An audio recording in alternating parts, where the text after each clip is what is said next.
Ontem, na hora do almoço, eu estava conversando com um colega do trabalho e ele me disse que um primo havia morrido, mas que como a família dele tem muita confusão, não ia para o enterro. E emendou: afinal, deixa que os mortos enterrem os seus mortos, não é isso que diz a palavra? Ele não é cristão e certamente não é evangélico, mas alega viver uma vida religiosa, pelo que já conversamos outras vezes, no sincretismo entre catolicismo popular e espiritismo. E vez por outra, trocamos uma ideia sobre religião, Bíblia, fé, cristianismo e onde mais o assunto levar. Quando esse colega citou esse texto bíblico, de fato a palavra diz isso em Mateus 8:22, eu lhe retruquei com a seguinte pergunta: você sabe o que isso quer dizer?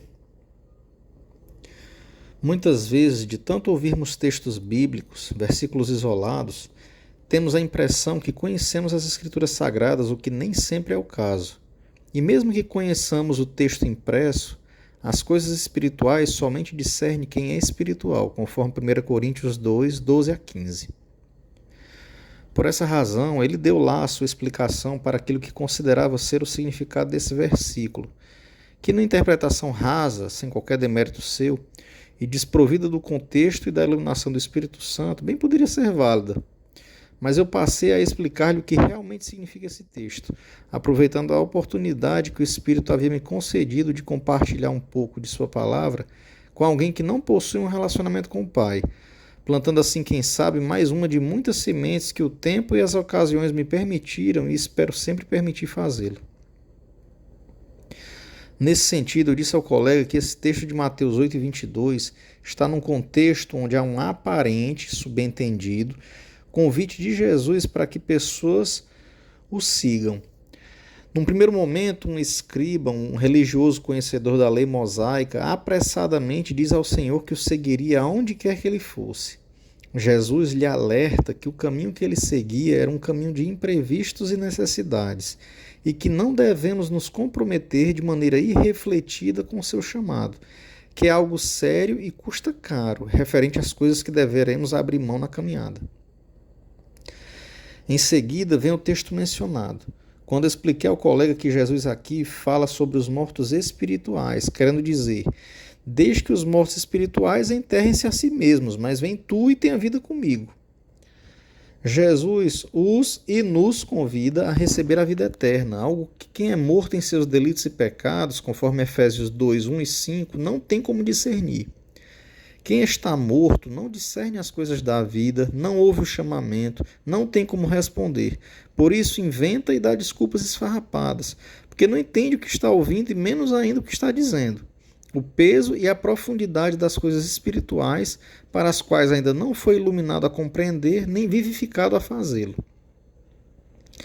Continuei fazendo menção a outro texto semelhante a esse, onde Jesus convida por meio de uma parábola as diversas pessoas a segui-lo, cada uma das quais lhe apresenta uma desculpa. O texto é o de Lucas 14, 16 a 33. Diz assim: porém ele lhes disse, Jesus, dizendo: um certo homem fez uma grande ceia e convidou a muitos. E à hora da ceia mandou o seu servo dizer aos convidados: vinde que já está tudo preparado. E todos a uma começaram a excusar-se. Disse-lhe o primeiro: comprei um campo e importa ir vê-lo. Rogo-te que me hajas por escusado. E outro disse: comprei 5 juntas de bois e vou experimentá-los. Rogo-te que me hajas por escusado. E outro disse: casei e, portanto, não posso ir. E voltando aquele servo, anunciou essas coisas ao seu senhor. Então o pai de família, indignado, disse ao seu servo: sai depressa pelas ruas e bairros da cidade e traze aqui os pobres e aleijados e mancos e cegos. E disse o servo: Senhor, feito está como mandaste, e ainda há lugar. Disse o Senhor ao servo: sai pelos caminhos e valados e força-os a entrar, para que a minha casa se encha. Porque eu vos digo que nenhum daqueles homens que foram convidados provará a minha ceia. Ora, ia com ele uma grande multidão e voltando-se disse-lhe: se alguém vier a mim e não aborrecer a seu pai e mãe e mulher e filhos e irmãos e irmãs e ainda também a sua própria vida, não pode ser meu discípulo. E qualquer que não levar a sua cruz e não vier após mim, não pode ser meu discípulo. Pois qual de vós, querendo edificar uma torre, não se assenta primeiro a fazer as contas dos gastos, para ver se tem com que a acabar? para que não aconteça que, depois de haver posto os alicerces e não a podendo acabar, todos os que a virem comecem a escarnecer dele, dizendo: Este homem começou a edificar e não pôde acabar. Ou qual é o rei que, indo à guerra pelejar contra outro rei, não se assenta primeiro a tomar conselho sobre se com 10.000 pode sair ao encontro do que vem com ele com 20.000? De outra maneira, estando outro ainda longe, manda embaixadores e pede condições de paz. Assim, pois, qualquer de vós que não renuncie a tudo quanto tem, não pode ser meu discípulo. Lucas 14, 16 a 33.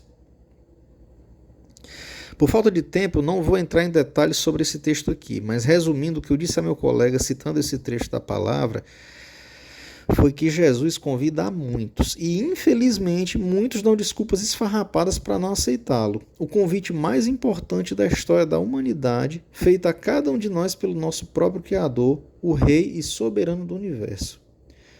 Mencionei-lhe o caso daquele que comprou a junta de bois e desejava experimentá-los. Ora, nem hoje e muito menos naquela época alguém faria uma transação como esta sem primeiro experimentar o que estava comprando para verificar de antemão se prestariam para o propósito almejado, se não havia nenhum defeito ou vício no contrato, no bem ou no serviço.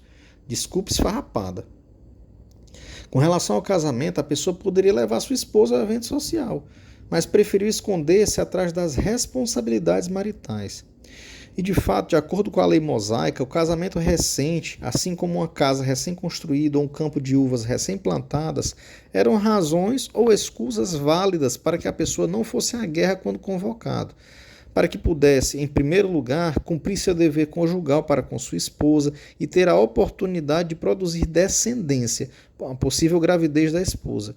E, em segundo lugar, em relação às outras coisas, desfrutar do fruto do seu trabalho.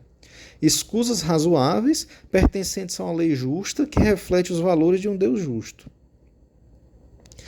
No tocante ao casamento, é por isso que o solteiro tem tempo suficiente para dedicar-se plenamente aos assuntos do Senhor, conforme 1 Coríntios 7, 32 a 35, enquanto o casado divide-se entre as coisas de Deus e as lutas da vida doméstica, as responsabilidades de marido e mulher um para com o outro, bem como pai e mãe com relação aos seus filhos. Mas eis aqui alguém que é superior à lei e que é o próprio Deus. Jesus se coloca como acima do casamento, dos bens, do trabalho, do patrimônio e de todas as demais pessoas e coisas desta vida, e nos diz, convida e conclama: segue-me. Segue-me hoje. Hoje, como sem falta. Não apresentes tuas desculpas, porque nada é suficiente. Isso foi o que eu falei com meu colega. Que desculpas temos apresentado perante tão valioso convite? Ele nos convida a tudo abandonarmos em favor deste precioso tesouro achado em um campo, conforme Mateus 13, 44. Continuei dizendo o seguinte: Cristo é de tal maneira que, em obedecendo ao seu convite e o buscando em primeiro lugar, todas as demais coisas nos são acrescentadas, conforme Mateus 6,33. Ele faz questão de nos abençoar em todas as demais coisas que nossa alma anseia, em conformidade à sua vontade, que são muitas vezes coisas boas e úteis da vida, que não serão para uso meramente egoístico nosso, mas que novamente vêm em segundo lugar frente ao principal, o próprio Cristo. Meu colega, após essas palavras, me disse algo do tipo: é muito bom seguir os ensinamentos de Jesus. E eu concordei, mas advertindo: sim, é verdade, mas Jesus não se resume aos seus ensinos, porque ele não era apenas um bom mestre ou professor. De fato, encerrei nossa conversa chamando a uma decisão e a uma responsabilidade. Em sua época, muitos diziam a respeito de Jesus que ele seria um profeta, um professor, talvez o Messias, mas numa conotação política, reducionista daquilo que ele tinha vindo fazer. Pedro, como sempre, toma a iniciativa entre os discípulos e quando o mestre lhe pergunta: e vós, quem dizeis que eu sou? Responde: tu és o Cristo, o Filho do Deus vivo. Algo que nem ele mesmo, humanamente falando, tinha a real compreensão do que significava. E que por essa mesma razão Jesus afirma: Bem-aventurado és tu, Simão Barjonas, porque tu não revelou a carne e o sangue, mas meu Pai que está nos céus. Ou seja, que aquela verdade espiritual lhe havia sido revelada pelo próprio Deus, mesmo que suas repercussões só fossem plenamente entendidas tempos depois. A verdade é que damos desculpas bem michurucas para assuntos sérios pelas razões as mais diversas possíveis, que resultam da nossa dificuldade de tomarmos uma decisão, uma postura e nos comprometermos com as coisas que deveríamos estar fazendo, envolvendo a vida profissional, nossa carreira, vida sentimental, nosso casamento e família, tantos outros aspectos como saúde, finanças, enfim. Mas principalmente a nossa vida espiritual, a nossa caminhada com Deus e a eternidade. E então, depois de todas essas coisas, a ele, meu colega, a mim e a vocês, fica a pergunta e o desafio para reflexão. Será que temos dado desculpas esfarrapadas à convocação feita por Jesus? Ele não quer mais saber de nossas desculpas. A minha oração hoje é para que tenhamos coragem de refletidamente deixarmos tudo que nos atrapalha, desvia nosso foco, aprisiona e passemos a segui-lo sem reservas e sem desculpas ainda hoje. Deus nos abençoe. Se esse conteúdo falou com você, comente, compartilhe, inscreva-se no canal, ative o sininho de notificação para que você receba sempre que forem lançados novos vídeos. Deus nos abençoe.